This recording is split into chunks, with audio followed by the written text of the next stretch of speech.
my shit, and my bitch. I'm all up my bracket and they all up my business. I'ma put it back on his head, ain't no earless. But please don't get offended if I say, bitch, that's my bitch, that's my bitch. Hey guys, welcome back to my YouTube channel. It's your girl Onika with another video. So today I have a very special friend. Would like to introduce yourself, baby? Howdy ho, it's me, Mika. So guys, this part of my YouTube channel is called Pillow Chat, where I invite a friend to have deep conversations, like how we gossip on the phone in the night. This is what we're gonna do now. She's gonna tell me all the tea, but not the tea. Okay? So, babe, I wanna know. Tell me about yourself. Tell me, who is Nika? So Mika is a non-binary mess. I like to identify with that because honestly it is messy, you know, figuring yourself out, things like that. But yes, I identify as non-binary. My pronouns are they, them. I also use she, her pronouns. I am also comfortable with he, him pronouns as well. But that's just my personal preference. Every person who's non-binary is very different. I'm a Londoner, digital artist, model, activist, loudmouth. Check out her Insta in the description, my Instagram's in the description below. So check me out. There's a lot going on. Yeah. So, I want to ask you, when you was coming up, where were you born first? So I was born in South East London in Bermondsey. When my parents split up when I was like a kid, then we moved to Leicester. I stayed there for 10 years and then I came back to London and now I'm an East London resident. So what's your family background? So my family background is Jamaican and Antiguan. I also have family in Trinidad, Barbados, all that stuff. But yeah, we're all over the place, scattered across the West Indies. Yeah, it's a lot. Rice and peas. Literally, and there's still more to meet pending. Wow. Yeah. Wow. So tell me more about your non-binary journey. When did you come out to be a non-binary trans person? So, for a long time actually, I've always had like a really different understanding of who I am. I didn't realize it was in relation to my gender. That's something that I figured out later through more, you know, discovering stuff and, you know, meeting different people. But like I remember as a kid, like I would literally be mistaken for like my mum's son or daughter, like they couldn't tell the difference. And also uniform days, I remember I would, you know, wear tracksuits and stuff. Like I was very neutral with my clothing, with how I expressed myself. I didn't feel like I had to, you know, overtly dress one way or another way. But I guess being that I grew up in a Caribbean household, there was a lot of rules and regulations on how a girl should behave, I guess. You know.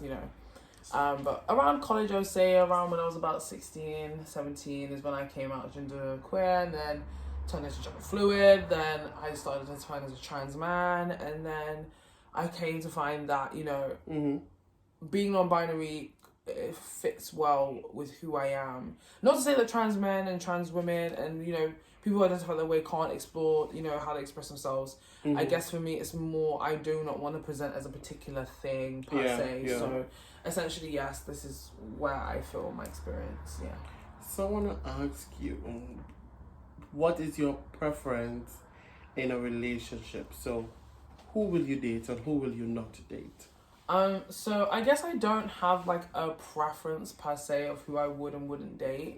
But when it really comes down to it, I do avoid. I say I avoid cis men, but I literally still have regular communication sexually with black cis men. Sexually. But you know. But yeah, I think for me it's all about like the energy, how that person might make me feel. But yes, I do have a track record of making time for toxic cis black men. But it's only because I feel like what I'm attracted to, the person unfortunately sometimes just comes with the toxicity. And I know it's bad, but everybody's different. I identify as pansexual, so that also kind of in a weird way coincides with my gender identity in a weird way. So I guess, that's kind of where I stand. So for a young kid at home, say watching this video, what is the advice you have to give them that something that you haven't done in your life? What is the advice you have to give them? I guess the advice I would give them is to take time with yourself. because I honestly do believe that there is this rush to figure yourself out, and I think a lot of it does come from the fact that society is a hot ass mess all the time. Yeah. And that makes no room for any child to figure themselves out, especially if the child is trying to explore gender, sexuality, all these things. But I would advise taking your time, like, truly, because it's literally a lifelong journey you have with yourself. And honestly, you would do yourself so much more wonders if you take your time. Be a kid, you know, explore the beauty of childhood, you know, and know that along the way, as long as you have people who love you and support you for who you are 100%, there's no way, no matter if you're happy or sad, doesn't make you a shit person, like, just be you as much as you can, and make sure the people around you actually believe in you 100% and not just like parts of you, but all of you. And then that can push for a pretty peaceful future. Yeah. Okay. So my next question is, do you want kids? I do. I want children. I think that, you know what it is, I'm just scared that I'll be a rubbish parent. Even though I know in my heart I would be so loving and make sure that everything was cool, and I'd just be so muddy cuddly, and I'd be like, oh my god. I think that's the thing, my fear is that I will be too overprotective because of my own personal experiences. And I know that's something I will unpack in the time that I, you know, have a child or whatever. But yes, the answer to your question is yes, I do want to have children. But I guess, you know, we'll see what the future holds. So, is there anything that happened in your life that you haven't told no one? Nothing like, no, okay. Like, I would say, for me, I would say I was sexually abused 3 times. Yeah. When I was young, something like that, like a deep secret like that. Oh, okay. I mean, for those who follow my socials and those who are about to discover, I got a bit of verbal diarrhea about my personal experiences, mostly because you know, I've not had access to therapy in some years, so we've got to fling it somewhere. But yes, you know, I do share in that experience, you know, in the family it happened, you know. It's something that I struggle to talk about because, you know, I don't want, you know, to... You know, there's this whole thing of if you open your mouth about it, then it's like you're shaming the family, and like, you know, I don't want anyone to. But do you care? Do you want to open about it? I definitely do, because I think it's important that I talk about it, because I think it's important for anybody, if they feel comfortable to do so, and it's something that's within their capacity. I think they definitely should. Yeah, definitely. Because like there's such a stigma, especially, you know, growing up in a Caribbean household, everyone's hush hush, but everyone's also talking everyone's business at the same time. Yeah, definitely. So it's honestly chaos.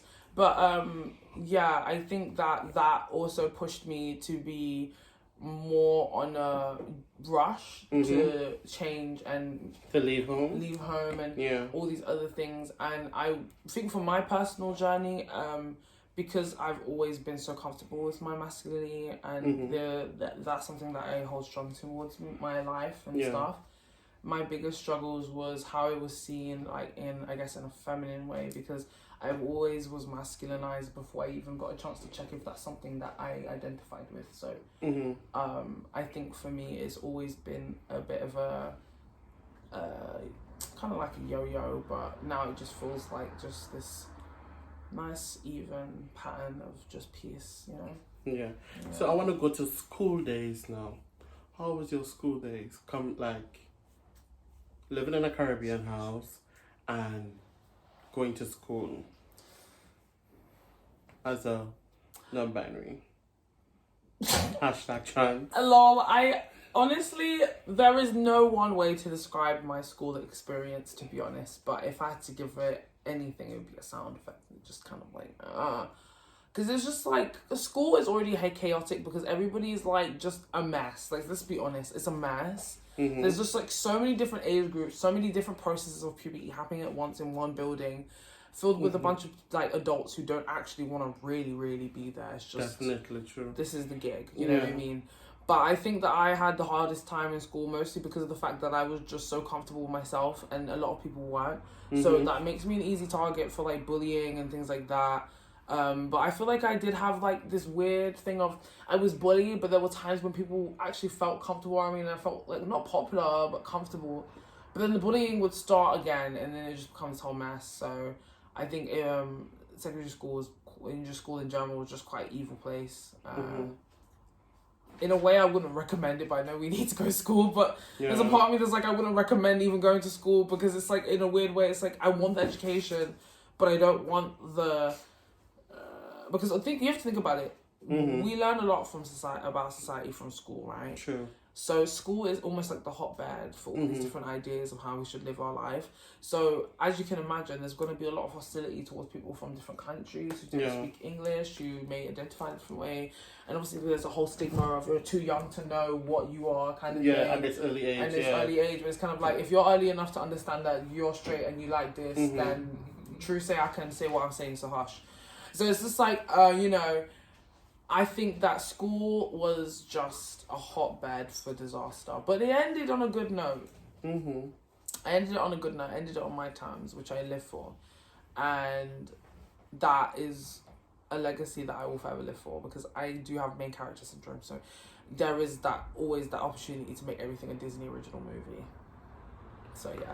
So, I want to ask you, like, do you think... Well, in the Caribbean, right, we have in high school, we have a subject called morals and values. Oh, wow. It teaches you about sex, it teaches you about how to migrate into the world, it teaches you about STDs, it teaches you about everything. Do you think, like, in the world school system where homosexuality is accepted, they should put that, like, teaching children, like, being a transgender, like helping children to... Do you think they should put like our life, or you ever think they'll put our life? I think that they should definitely at least make children aware that there are people out there that identify in a different way. Because you know what, the bottom line is, like, kids are already learning a lot of shit in school. Yeah, because it does teach a man or woman, and that's it, But at the same time, I don't think in school that they're even getting a broad perspective of the world as is. So, and that's why I believe that people are kind of like shocked and like, oh my gosh, about this being implemented into schooling. We can't even, I just think that there's just too much pressure put on kids to live like a particular type of way. Yeah. And it just makes room for disaster, because look at us, for example, like, we're trying to figure out who we are. Yeah. We are one of those kids who's in that class learning about morals and values, and yet here we are trying to figure out all this shit. So it's kind of like, I think that kids should at least learn about the fact that that we exist. Yeah. And that they should definitely have education on it. And if people believe that it's like a weird thing, like I've heard people refer to it like, oh, it's pervy, or it's too weird, early in the stage. It's like, I don't think it's too early in the stage. Sexualizing trans people for what reason? Because you're just now saying basically to people, because this is what they do in wider societies, they sexualize and fetishize and ridicule trans people. Yeah. And they're literally teaching kids from early age that that's what you should do. There's a lot of like transphobic imagery that's within like popular media, within film, within whatever, and kids are already consuming that shit. But the school shouldn't be the place that they should invite that kind of toxicity. The school should be the place where the kids can unlearn. Because you never know, they might be bringing that toxic behavior from their own household. Yeah. You never know. And obviously, growing up in a Caribbean household, I was by force had to live like a cis girl, I guess, essentially. Like, I was a cisgender girl who was straight or whatever. Like, I had to live that life. I know that feeling. Because of the fact that, I enjoy wearing lashes, I do enjoy those things. And also, everybody knows, anyone in my friends circle knows, all I ever do is talk about dicks. Do you know what I mean? So I just think, like, the way that I live my life and the way that I operate, everyone just assumes, like, I'm just a black girl. Like, just, but I don't identify as a girl or a boy. I identify as just Mika. And Mika is just just a balance of whatever, do you know what I mean? So yeah, I think that is what my non-binariness is. It's like a combination, because I can't talk about it without talking about my blackness, Yeah. So it's definitely a lot of that, so yeah. So if one thing you was to change in the LGBT community, what will you change? What, like, as in, like, just this one thing that I could just change, like just that? One thing, yeah, like that. I would make spaces for, like, I would make like permanent resident spaces for POC trans people to like actually go out and have a night out, if you know what I mean. You know, because you know you have things like Pussy Palace and all these other things, like they just get shifted around to all these different clubs and all these different spaces. I would literally make it a fucking law that like white cis gay men like cannot enter that space, because and let me tell you why. Because like literally if we have to have a Black Pride, that literally lets you know where we stand in society, like as far as like the queer community. Like we should be allowed to have like permanent space. Yeah. Because we're part of the community too. It's not like we're just here and then we disappear. Like we're always gonna be here. So I would make permanent space for like POC, trans, and non-binary people to like thrive. Obviously, I know that a lot of trans people don't mind thriving in other spaces and what have you. But to have like that one space where we could go and have fun. Even if it's multiple spaces across London, so people don't feel like they have to like travel across just to find that one space. You know what I mean? So like, Definitely. I think it's like accessibility. Yeah, I would have accessibility. That's good. Yeah. So what do you do for a living? So I'm a I don't know why. And you must advertise yourself here. So let me advertise myself. My name is Mika. Also Mika Chu. Mika Chu is this little nickname that I just have. I am a digital artist. I'm a drag performer. Where to find you? You can find me on Instagram _ Eddie My Feng Shui _ all this shit will be in the description, so you'll have all the information that you need. Yes. So it was nice. It was so lovely. You know, so lovely having you. And how we met though? How we met? How did we meet? Oh my god, no! I can't even remember. Is that bad? No, I think I was watching Backchat. I reached that episode and I reached out to you. I was like, when Mike was coming down on you, you and Nina was the two persons I fell in love with in Backchat, and I messaged you. Yeah, I remember. And that's how we connect. Yeah. And that's how we can. And here we are today. So guys, don't forget to subscribe. Because like, oh, you all watch the videos but you don't subscribe. So please subscribe. You know, it's nothing hard to do. It's free. You know? It takes zero energy. And the notification button if you have time. You have time. But at least subscribe, please. So guys, thank you and bye! Bye! That was so good. I love that. Oh! Especially